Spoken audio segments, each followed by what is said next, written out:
Now we're going to start in on the programming. We also want to create a few shortcuts so that we can get at the folders we want a lot faster. First folder is going to be this one. Should be on your C drive.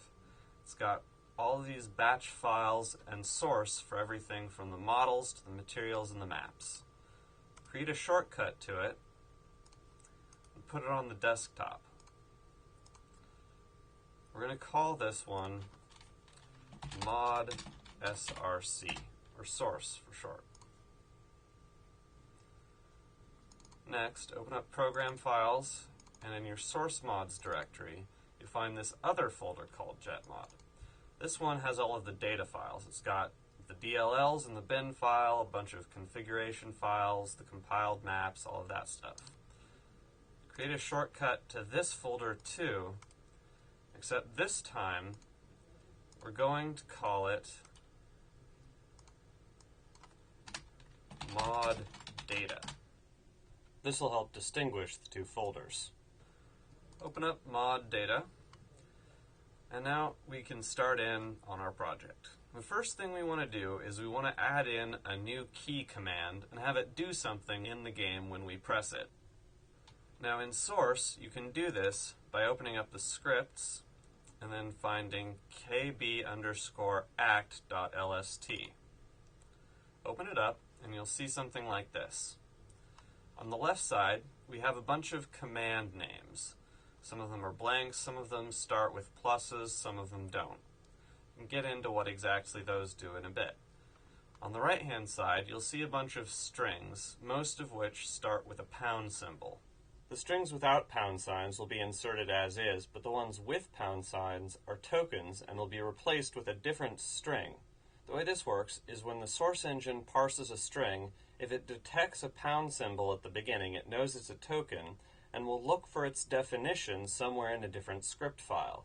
This is very useful because it allows you to define a token somewhere else and define it multiple times depending on language or localization. If you want to, you can also hard-code it in by using a regular string that doesn't have a pound sign before it. Now, we want to add in something under the valve miscellaneous keys. So, create a new line, add in plus jets, and some spaces, and let's call it jump jets, just for simplicity's sake. Save the file, close it up. Next, we'll want to open kbdef.lst, since it's a related file. Here, we see a bunch of keys, and on the right-hand side, we see all of the different commands that we saw on the other side. Let's add in an entry for our jets. We want it to correspond to the key J, so we'll put that on the left-hand side. And on the right, we'll add in the command name that we added, plus jets.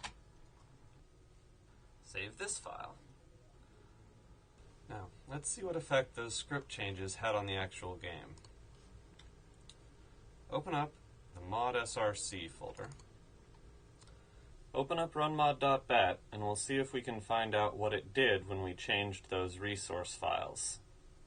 If for some reason runmod.bat doesn't run, don't worry too much about it. The most common causes of this are a missing or out-of-date client or server DLL in the mod's bin folder. Check to be sure that the client and server DLL files are present in the mod's bin folder. If it still doesn't work, try recompiling. If it still doesn't work after that, simply move on by running the mod through the Visual Studio debugger. Now, since we're trying to work with a keyboard command here, we need to bind it to some key. So, let's open this up and see what we find. And right here, you'll see the jump jets. And we'll bind the command to the J key, since it's much easier than manually editing the config files. We hit apply, OK. Now the problem is, before we can test to see what pressing J will actually do, we need to have a map so that we can start a new game.